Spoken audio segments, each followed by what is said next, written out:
This is the Impulsive Thinker Podcast, a show for high-achieving ADHD entrepreneurs. Together, we will inform and educate you about how to improve your self-awareness while developing systems, routines, and habits for conquering the entrepreneurial world. Here is your host, Andre Brisson. Hey there, it's Andre the Impulsive Thinker. Hope you had a good time listening to Wendy Brookhouse talking about building company value. She made a lot of great sense to me during that discussion that I decided to join her business value building program. And you know what? For the price I paid, it was definitely worth it. I got my return probably at the end of the first group session discussion. A lot of great ahas. And the interesting thing for me was we were raised, business explains to you, you need to look at revenue, profit, and loss. And that's the only way you can scale and build a company. So if you want to grow, you need to get more work, more revenue, more people, more cost. And to me, that was just a hamster wheel. It didn't make sense. I did it. But in the end, after talking with her, was my business wasn't very valuable. Valuable in the sense that someone else will buy it and pay a lot for it.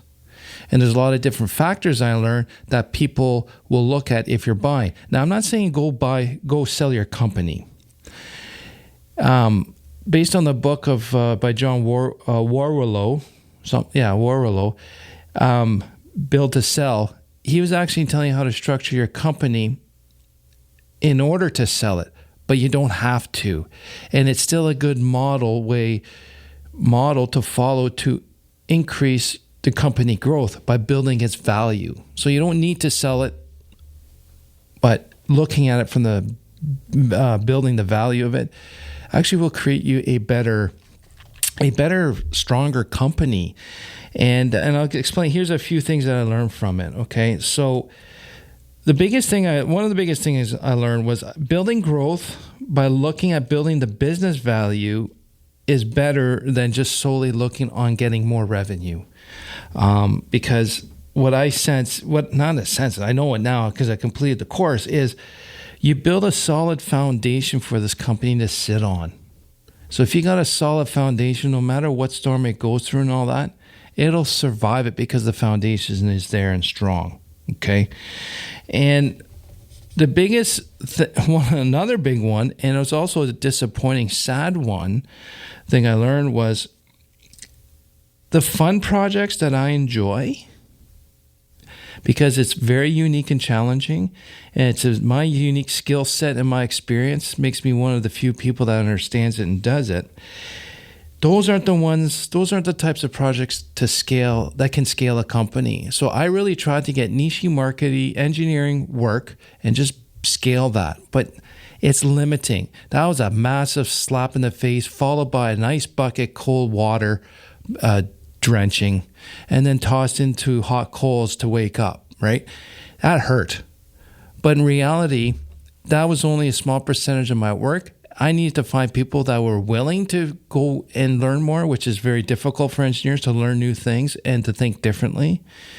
But that was my sandbox. So to be able to scale a company, the services that we provide has to be easily teachable and repetitive and actually in higher demand. So when I switched my thinking about that, I was like, oh, now I can get more engineers now, because if we're doing the easily teachable stuff that's easily repetitive and the customers actually want it most of the time. So a lot of my niche stuff, it's all last minute. It's all when things don't go well.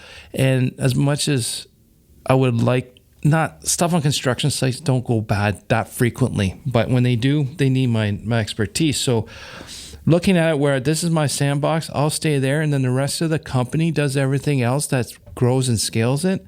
That was a big aha for me there.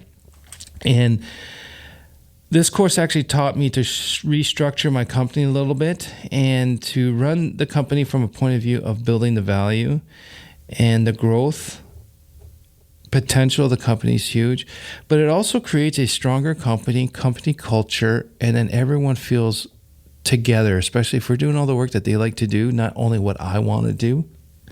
I'm a little hurt still, but I'm getting over it, and it makes all sense to me. And the facilitation of the work groups was phenomenal, that we were able to share with other entrepreneurs our struggles and how we're understanding this, how we can see it. And Wendy was really good at facilitating and guiding the conversation, and she wasn't there to tell you what to do or how to do it. She was there to have you look at it from a different point of view. And then when she says from just looking at it from a better lens, and I said, no, everything I learned in this course has nothing to do with changing lens, or I'm seeing it from a different lens. This was a completely new camera.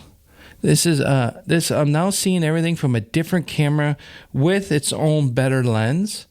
And, or for another analogy I used with her was the traditional building the company based on revenue and more work is top down.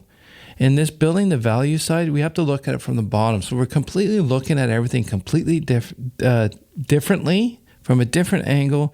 And the concepts that the program provides are so simple and direct, it's hard to misunderstand. And just to look at it from that point of view, and it builds value, okay?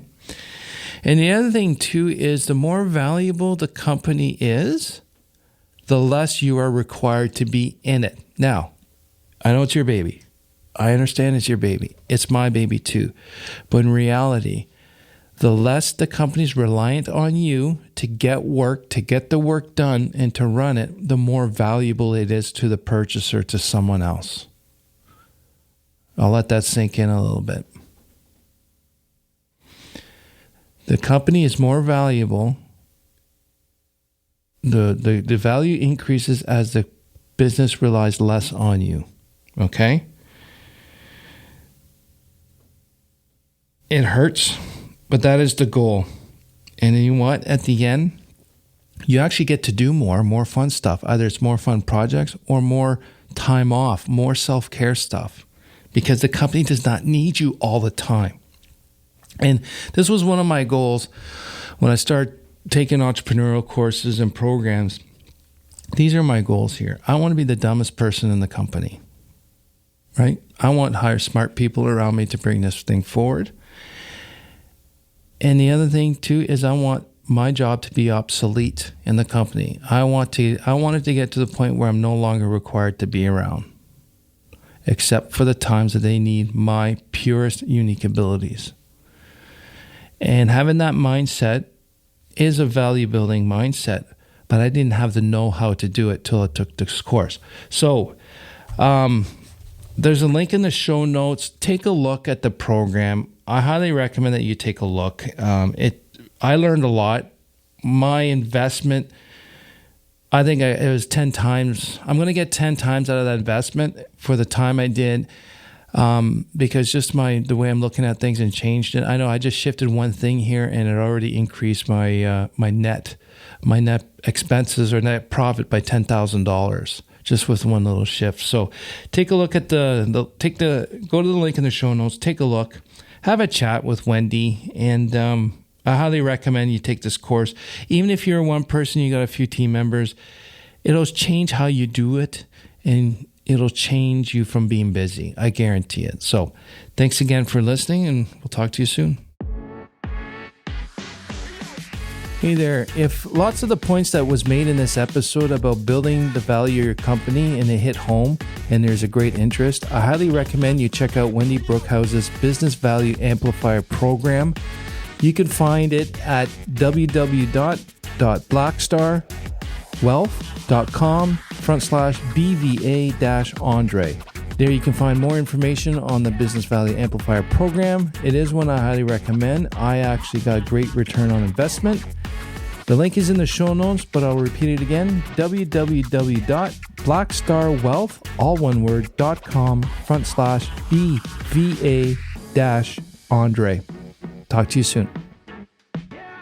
Thank you for listening to the Impulsive Thinker podcast. If you have a question, comment, or suggestion for the show, please visit theimpulsivethinker.com. The Impulsive Thinker podcast is produced by Tactical Breakthroughs and hosted by Andre Brisson. Remember, ADHD is only a part of you, not all of you.